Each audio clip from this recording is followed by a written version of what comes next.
오늘 아침 신문을 보니까 어떤 여성이 프란체스코 교황을 찾아와서 가방을 열어 그 안에 있는 반려견을 보여주면서 축복을 해달라고 부탁을 했는데 교황이 언짢아하며 꾸짖었다라는 기사가 실려 있었습니다. 저는 교황이 느꼈을 그 언짢음을 이해할 수 있었고 교황이 정말 잘했다고 생각을 했습니다. 왜 성직자는 교인들에게 늘 좋은 말만을 해야 됩니까? 하나님도 우리에게 좋은 말씀만을 하시지 않는데 만일 성도들이 삐질까봐 좋은 말만 한다면 목회자의 입에서 나오는 좋은 말을 어떻게 신뢰할 수 있겠습니까? 진실이 아니라는 말이 되는 것입니다. 인간의 문제는 옳고 그름, 선과 악, 죄와 불의 사이의 문제인 것뿐만이 아니고 오히려 더 복잡한 인간됨의 미련함이 문제로 대두가 될 때가 있습니다.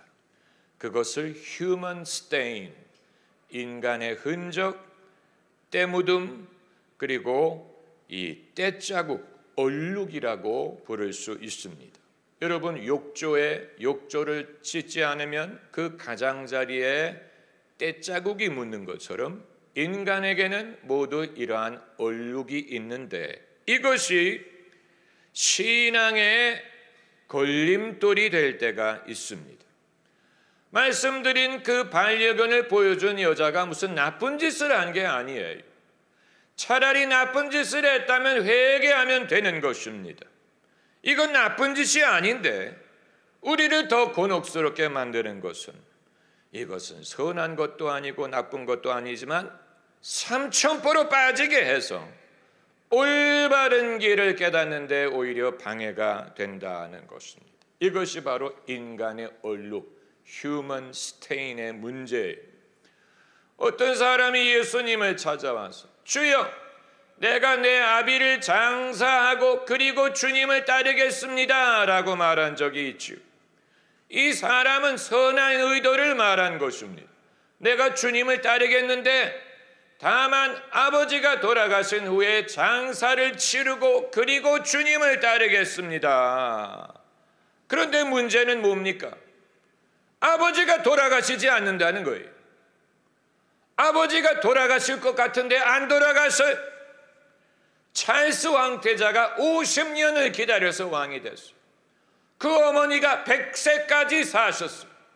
돌아가실 듯 하면서 안 돌아가시는 바람에 찰스 왕태자가 왕이 될 때까지 70세가 넘을 때까지 기다려야 했던 것처럼 만일 그 사람에게 예수님이 그렇게 하세요 이렇게 말씀하셨다면 그건 듣기 좋은 말이었을 것입니다. 그러나 그렇게 말씀하셨다면 그 남자는 결코 예수님을 쫓지 못했을 것입니다. 그래서 뭐라고 말씀하셨습니까? 죽은 자가 죽은 자를 장사하게 하고 너는 나를 따라라. 엄한 말씀을 하신 것인데 그 사람이 어떻게 반응했는지는 성경이 말하고 있지 않습니다. 순종했을 수도 있고 시험을 받아서 떠나갔을 수도 있습니다. 차라리 죄인에게 회개를 촉구하는 것이 더 쉽습니다. 죄는 분명한 것이기 때문에 죄를 부인할 수 없고 회개하면 됩니다. 구분이 엄격합니다. 그러나 인간의 미련함을 꾸짖으면 대다수의 사람들은 언짢아하고 시험에 듭니다. 그리고 오히려 그것이 신앙의 방해가 되는 것입니다.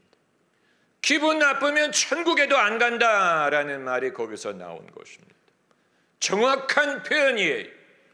오늘날 죄를 지어서 천국에 못 가는 사람보다도 마귀의 시험 때문에 천국에 못 가는 사람보다도 기분이 상해서 못 가는 사람이 더 많을 수 있습니다. 그렇다면 이것은 그냥 사람은 다 그래라고 치부할 수 있는 것이 아니에요. 어느 교회에 예배가 끝나고 젊은이가 예배 끝나고 나오는데 다들 목사님과 악수를 하잖아요. 그런데 목사님이 이 젊은이와 악수를 하면서 다른 사람을 쳐다보더라는 것입니다. 그래서 이 청년이 마음이 상했어요. 당연히 목사님이 실수한 것입니다. 악수할 때 눈을 마주쳐야죠. 이 청년이 그 일로 시험에 들어서 교회를 안 나오기 시작했어요. 나중에 겨우 화해를 해가지고 앞으로는 목사님이 안수할 때 눈을 쳐다보겠다는 약속을 받고 교회를 나왔다. 웃을 일이 아니에요. 이 당사자에게는 중요한 일입니다. 목사님이 나하고 악수하면서 다른 사람을 바라봤어. 그렇기 때문에 아예 악수를 하면 안 돼. 교회에서 이런 불필요한 요소를 제거하는 것이 차라리 나아요. 그건 핵심이 아니잖아요. 그건 핵심이 아니에요.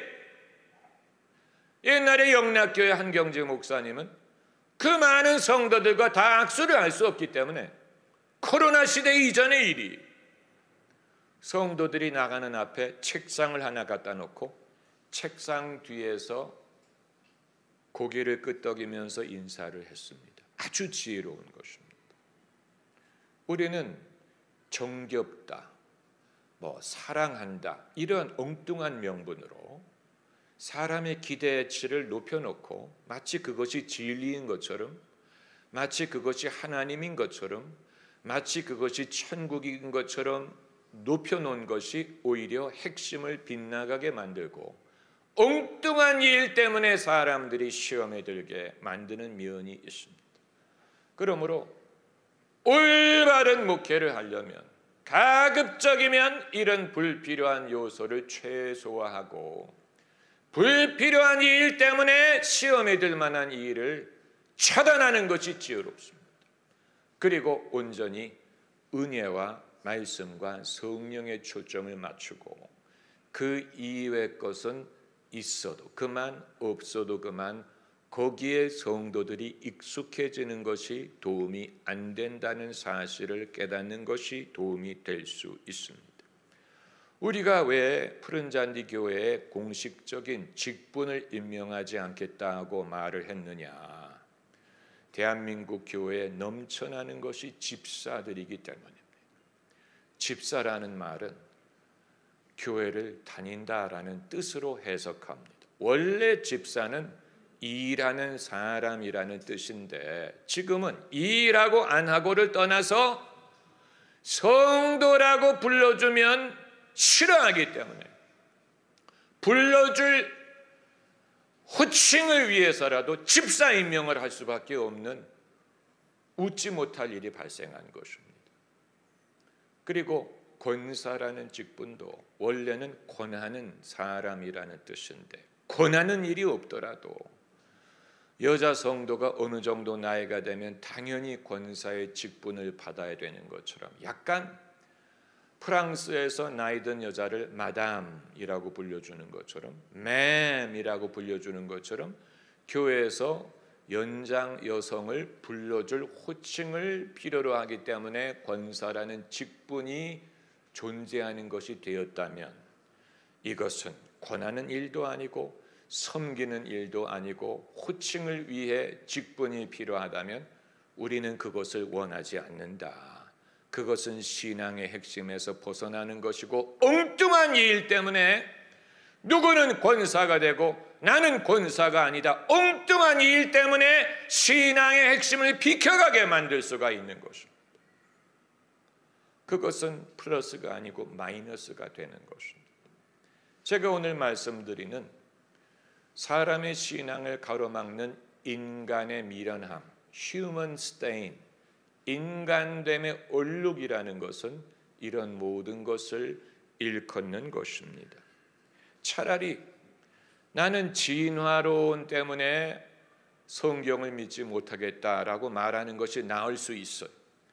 나는 죄를 짓고 타락했기 때문에 교회를 가지 못한다라고 말하는 것이 차라리 낫습니다. 그런 사람은 믿음을 가질 수가 있고 회개는 할 수도 있죠. 그게 아니고 기분이 상해서 못 가겠다, 삐져서 못 가겠다, 시험 받아서 못 가겠다. 이건 고치기가 매우 어려운 질병이에요.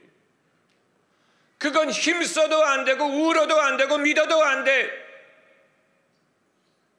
인간됨의 미련함. 이건 사람은 다 그래 이렇게 넘어갈 수 있기에는 너무 심각한 문제가 됩니다. 차라리 강력하게 복음을 전해서 되는 것도 아니고 하나님의 능력이 나타나서 되는 것도 아니고 사람들의 기분을 맞춰줘야 되는 것이라면 언제부터 교회가 서비스업이 되었다는 얘기입니까? 서비스. 레스토랑이든 카페든 서비스로 승부하잖아요. 손님은 왕이야. 손님은 왕이야. 교회도 성도들이 왕이에요. 성도들의 기분을 맞춰주고 그들에게 서비스를 제공함으로써 교회가 성장하는 것이라면, 그렇다면 교황이 반려견을 축복해달라고 했던 그 여자를 꾸짖는 대신에 축복을 해 주었다면, 교황이 반려견을 축복해 주었다면 성도들 마음 상하지 않게 하기 위해 복음의 진리를 훼손하는 결과를 낳았을 것입니다. 그렇지 않습니까?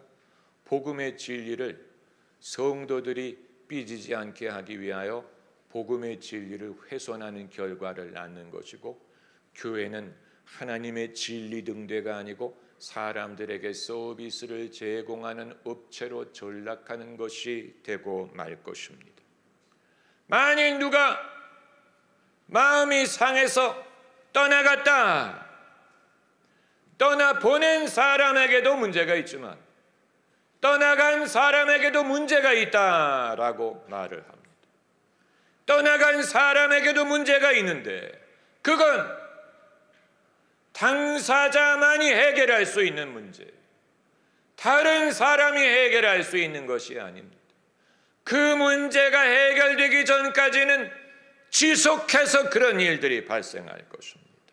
아무리 마음을 잡고 신앙생활을 하려고 해도 지속적으로 방해가 되는 일, 지속적으로 발목을 잡는 일은 당사자가 해결해야 되는 문제, 당사자가 성숙해져서 스스로 그 문제를 해결하기 전까지는 아무리 사람들이 잘하려고 애를 써도 수시로 이런 일로 마음이 상하고 저런 일로 시험에 들고 어디 가면 어디대로 시험에 들고 누구 때문에 교회 다니기가 힘들고 이런 일로 힘들다, 그런 일이 되풀이될 것입니다. 당사자만이 그 문제를 해결할 수 있습니다. 해결을 한다면 돌아올 것입니다. 해결하지 못한다면 못 돌아올 것입니다.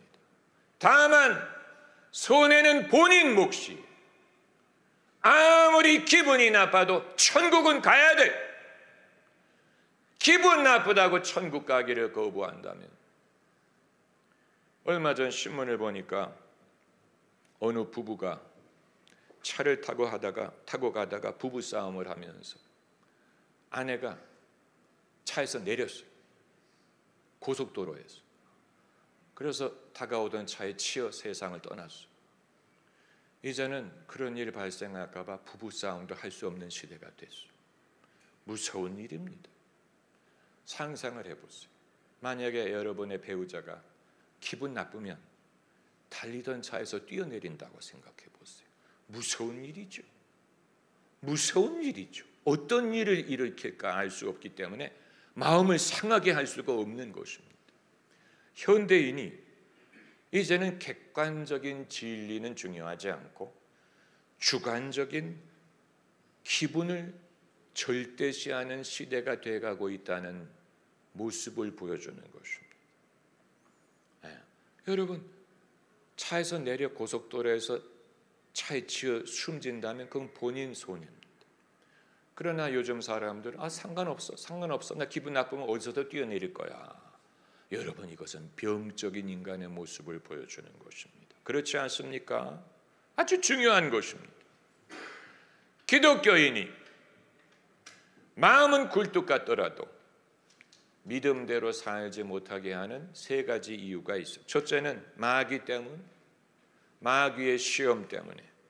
예수께서 베드로에게 사단이 너를 밀가부르듯 하려고 청구하였다라고 말씀하신 것처럼 때로 마귀가 밀가부르듯 나를 시험할 때가 있습니다. 그러나 내가 겪는 모든 시험을 마귀 탓으로 돌릴 수는 없습니다. 두 번째로 믿음대로 살지 못하는 이유는 육신 때문이에요. 마귀가 뿔을 가진 마귀가 나를 시험해서가 아니고 내 안에 육신이 이유가 되는 것입니다. 갈라디아서 5장에 성령을 쫓아 행하라. 그리하면 육신의 욕심을 이루지 않으리라. 육신은 성령을 대적하고 성령은 육신을 대적함으로 원하는 것을 할 수 없다. 우리 안에 성령과 육신 간의 갈등이 끊임없이 있습니다. 아마 여러 목사님도 그래요. 저도 마찬가지. 모두가 마찬가지. 성령 세례를 받아서 그래요. 마찬가지. 우리가 이 세상을 떠나기 전까지는 우리 안에 육신이 있고 성령이 계시고 성령은 육신을 거스리고 육신은 성령을 거스리기 때문에 우리가 성령을 쫓아 행할 때만이 육신의 욕심을 이루지 않습니다. 그런데 이제 세 번째로 그리스도인이 믿음대로 살지 못하는 이유는 육신도 아니고 마귀도 아니고 우리의 유아적인 사고방식 때문. 유아적인 사고방식.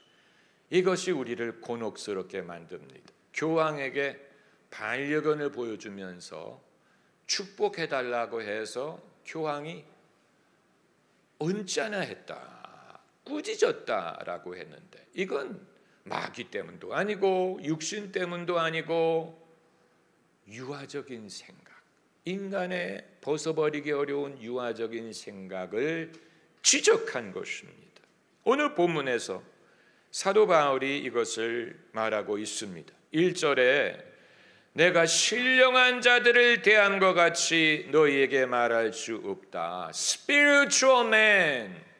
내가 너희를 신령한 자처럼 대할 수 없는 이유는 너희가 육신에 속한 자, 그리스도 안에서 어린아이와 같기 때문이다. 내가 너희에게 밥을 먹일 수 없고 젖을 먹여야 되는 이유는 너희가 어린아이와 같아서 감당할 수가 없다. 다시 말하면 하나님 나라의 말씀을 가르쳐야 되는데 감당할 수가 없기 때문에 가르치지 못한다라는 뜻입니다. 제가 유튜브에서 이제 유튜브가 제가 관심이 있을 만한 동영상을 추천해 주지 않습니까? 그런데 이제 거기에 대한민국의 유명한 대형교회 목사님의 설교가 가끔 뜹니다. 그분은 유명한 분이고 저도 아주 좋아했던 목사님이. 그런데 그 목사님의 어떤 설교가 뜨는가를 보면 기도 응답을 받는 법, 당신의 언어가 운명을 결정한다. 이런 굉장히 초보적이고 내가 이 목사님을 이해하건대는 이분의 신학이든 신앙이 이보다도 굉장히 깊은 분으로 알고 있는데 어떻게 이런 초보적인 설교가 인터넷에 돌아다닐까? 의아하게 생각하기. 어떻게 그분의 목사, 그분의 설교 중에 뭐 기도 응답을 받는 법이라든가 당신의 언어가 당신의 운명을 좌우 이런 초보적인 말씀만이 인터넷에 돌아다닐까? 제가 궁금하게 생각을 했는데 아마도 그분이 당신의 말씀 전함의 수준을 그 수준에 맞췄기 때문에 그 수준에 맞춰서 말씀을 전해버릇했기 때문에 그분의 말씀을 회자할 때 그 수준에 맞춰서 평균에 맞는 말씀을 인터넷이 전하다 보니까 기도 응답을 받는 법이라든가 당신의 언어가 이 운명을 좌우한다. 이런 설교가 유행되는 것이 아닐까라고 생각을 했습니다. 이것은 바울의 말에 비춰서 생각하면 이것은 밥이 아니고 저지입니다. 무슨 말이냐면 어른이 먹을 수 있는 식사가 아니고 애들에게 먹이는 젖과 같은 말씀이었다라는 것입니다. 왜 바울이 내가 너에게 밥을 먹이지 못하고 아직 젖을 먹여야 된다고 말했습니까? 아직 애와 같기 때문에 내가 너희를 spiritual man으로 여길 수가 없다, 이렇게 말을 한 것입니다. 차라리 사람이 신앙대로 살지 못하는 이유가 마귀 때문이라든가 자신의 육신의 죄 때문이라면 해결할 길이 분명해. 회개하면 돼. 금식하고 회개를 하라. 기도원에 올라가서 일주일 기도를 해라. 회개하라. 그러면 해결될 수 있는 문제입니다. 그런데 유아적인 것 때문에 못한 것이라면 이건 해결할 길이 막막해요.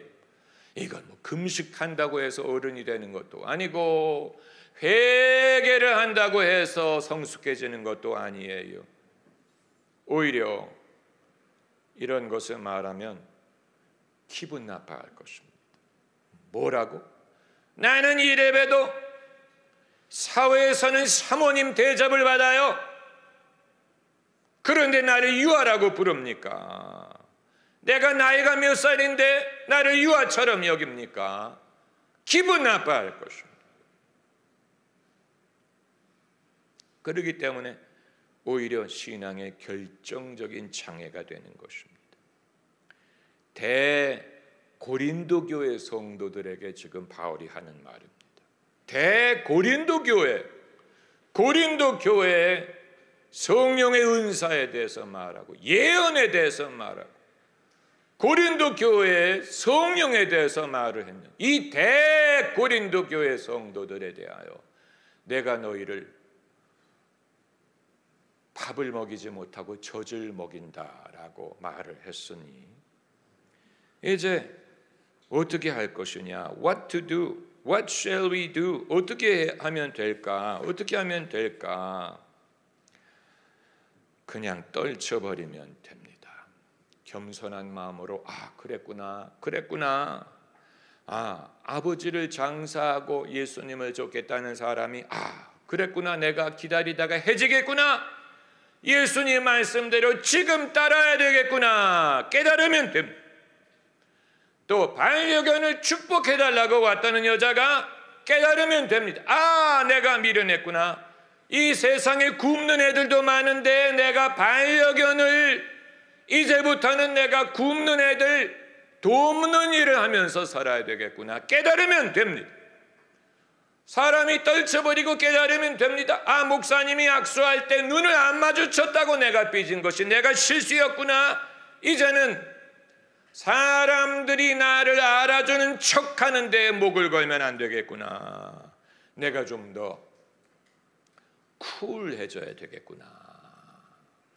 왜냐하면 여러분, 이런 인간의 미련함은 내가 큰 결단을 해서 그 미련함의 경지에 오른 것이 아니에요. 내가 무슨 큰 시험을 받아가지고 미련해진 게 아니에요. 그렇기 때문에 그걸 떨쳐버리는 것도 그렇게 어렵지 않습니다. 그냥 깨달으면 됩니다. 내가 지금까지 미련했구나. 생각이 부족했구나. 인생 경험이 없어서 내가 미련했구나. 내가 너무 팔자가 좋았구나. 팔자가 좋은 상황에서 믿음을 지키려고 하다 보니까 내 기도의 한계가 여기뿐이었구나. 내가 교황을 만나는 그 귀한 자리에서 내가 교황에게 부탁할 수 있는 한계가 여기뿐이었구나. 내가 좀 더 커져야 되겠구나. 내가 그릇을 좀 더 키워야 되겠구나. 인생에 어떤 일이 있는지를 내가 눈을 크게 뜨고 좀 바라봐야 되겠구나.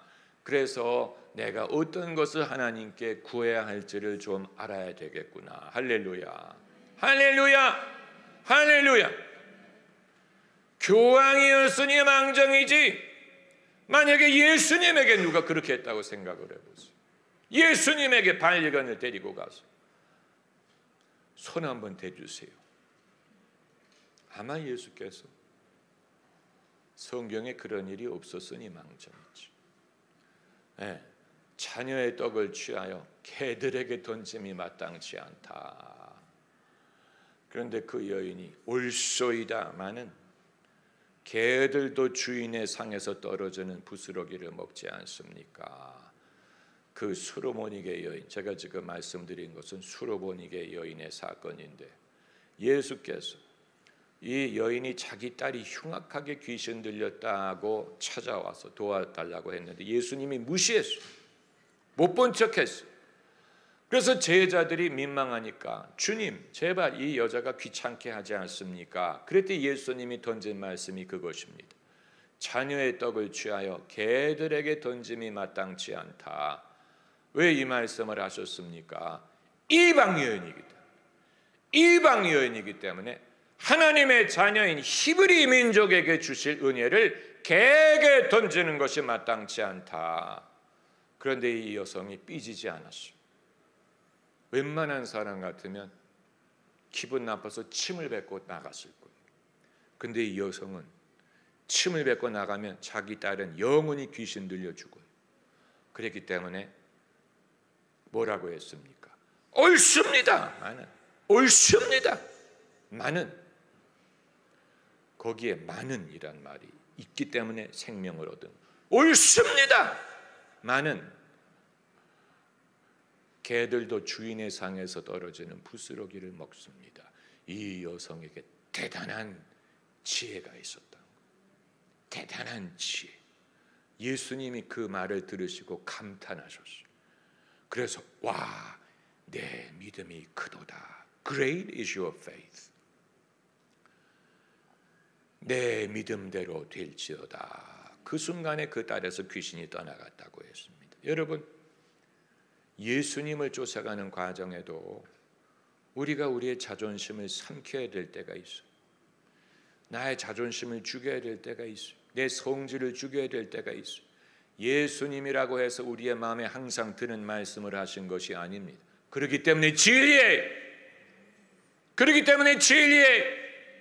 내가 누구라고? 나 같은 죄인 내 귀에 몇 마디나 즐겁게 들리겠습니까? 나 같은 죄인의 귀에 천국의 진리가 몇 마디나 노래소리처럼 들리겠습니까? 대부분이 마음에 걸리는 얘기죠. 대부분이 비유가 상하는 말이에요. 그런데 이 여성은 자기가 주님에게 구할 것이 무엇인지를 알았기 때문에 자존심, 자기의 느낌, 기분 이런 것은 중요하지 않아. 그런 건 중요하지 않아요.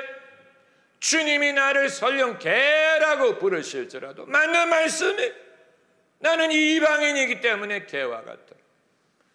그럼에도 불구하고 이 세상의 진리에도 개가 주인의 상에서 떨어지는 부스러기를 먹는 것을 보니 하나님 나라에서도 그렇지 않겠습니까? 예수님이 놀라신 것. 이스라엘에서 그런 믿음을 보신 적이 없어요. 어떻게 보면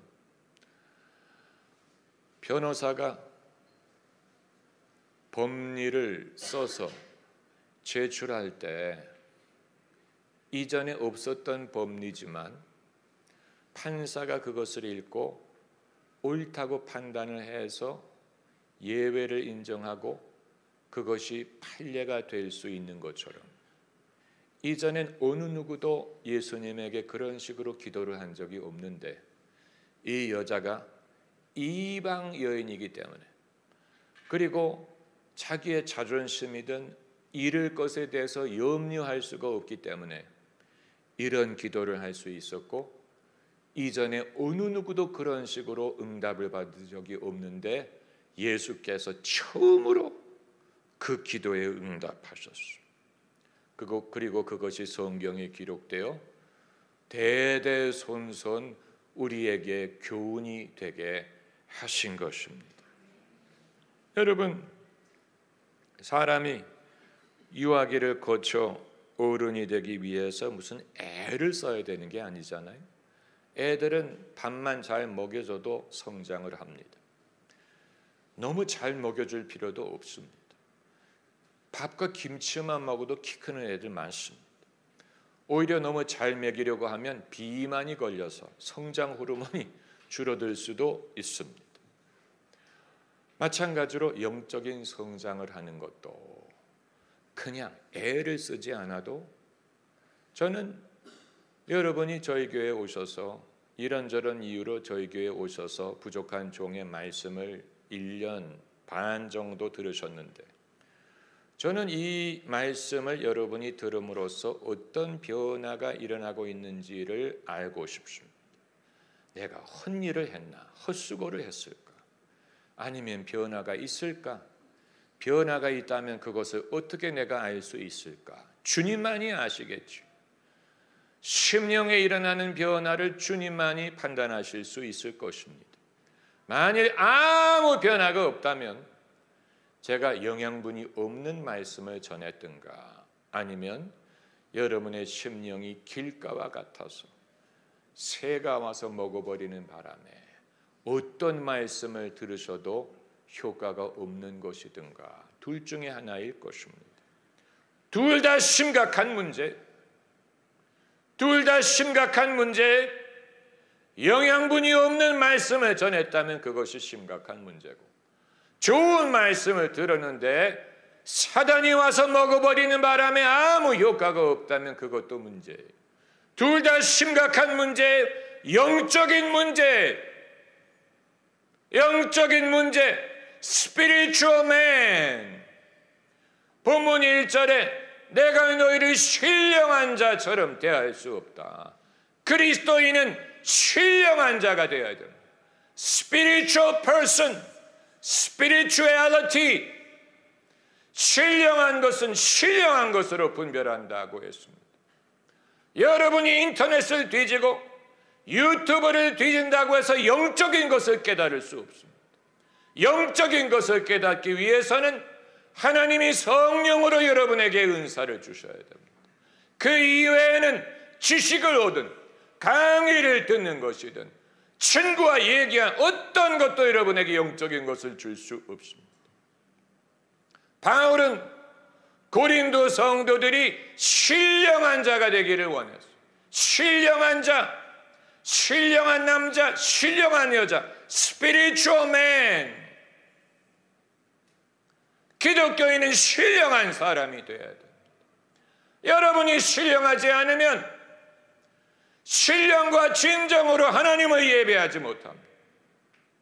여러분이 신령하지 않으면 제가 전해드린 말씀의 75%가 이해가 되지 않을 것입니다.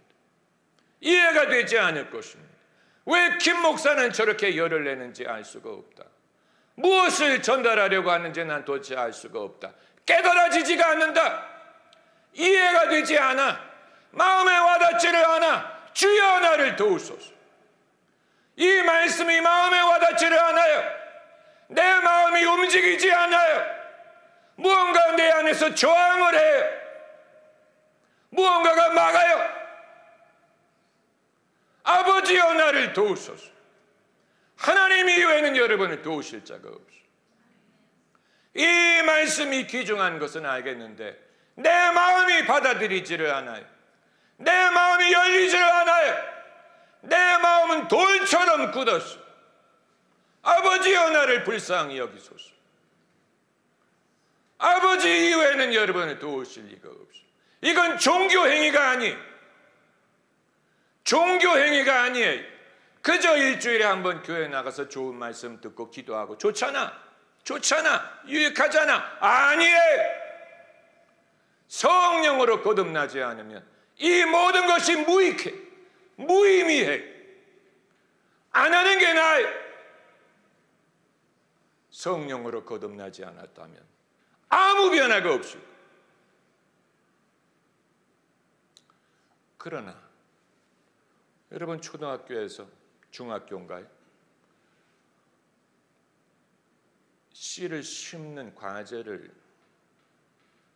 줄 때가 있죠. 그래서 화분에다가 씨를 심고 집에 가서 키워가지고 가지고 오는 숙제를 하신 적이 있을 것입니다. 아주 신비한 경험.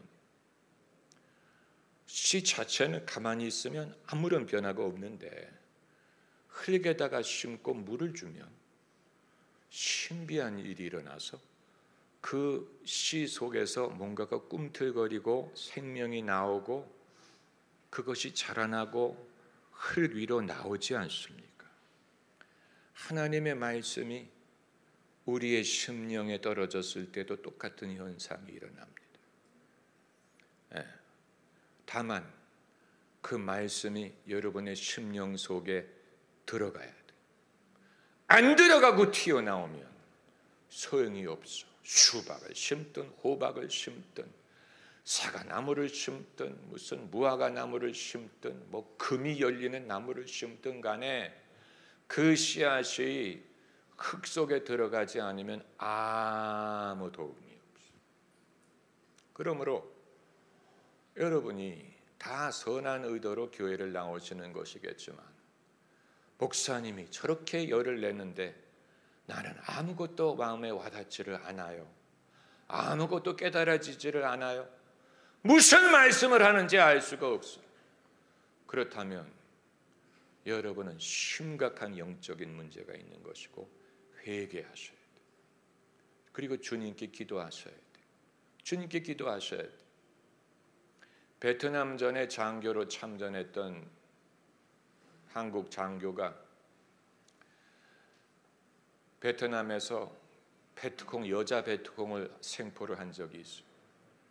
전쟁 중이기 때문에 포로가 된 것인데 이 여자 베트콩이 배에 총상을 입고 출혈을 하고 있었어요. 그런데 이 베트콩 여자가 자기 딸의 사진을 보여주면서 살려달라고 하더래요. 자기를 돌려보내달라고. 그런데 그 포로를 풀려주면 위치가 노출이 되기 때문에 할 수가 없었어요. 그래서 이 장교가 소화제를 주고 내버려뒀는데 출혈로 사망했어요. 전쟁이 끝나고 고향으로 돌아왔는데 이 장교 꿈속에 자꾸 그 여자가 나타나는, 그래가지고 예수 믿는 친구 목사를 찾아가서 의논을 했어. 내가 이런 일이 있었는데 그때 일이 자꾸 마음에 걸리고 꿈에 나타나고 어떻게 하면 좋겠느냐. 그랬더니 그 친구 목사가 뭐라고 얘기했냐면 회개하고 베트남에 있는 아이들을 도와라 얘기를 하더라고요. 그래서 왜냐하면 그 여자 베트콩이 자기 딸 사진을 보여주고 돌려달라고 했는데 죽었기 때문에 그 딸이 지금 몇 살 정도 됐을지를 생각하고 그런 애를 도와라. 그래서 이 장교가 회개를 하고 베트남에 있는 아동들을 돕는 일을 하면서 더 이상 꿈에 그 여자가 나타나지 않았다. 전설의 고향이 따로 없어요.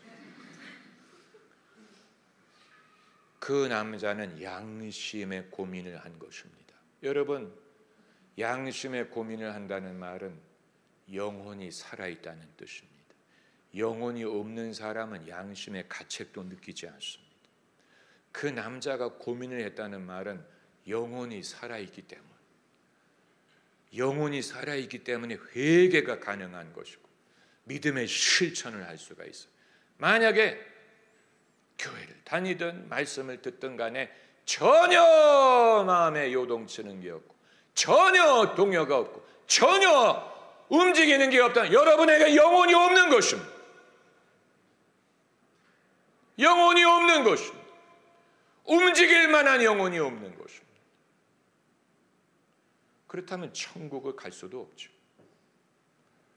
그렇지 않기 때문에 여러분이 교회를 나오시는 거죠. 할렐루야, 할렐루야. 다만 이게 저절로 되는 게 아니에요. 저절로 목사님 저를 좀 변화시켜 주세요. 천만의 말씀. 저도 제 자신을 못 변화시키는데 하나님이 하셔야 돼요.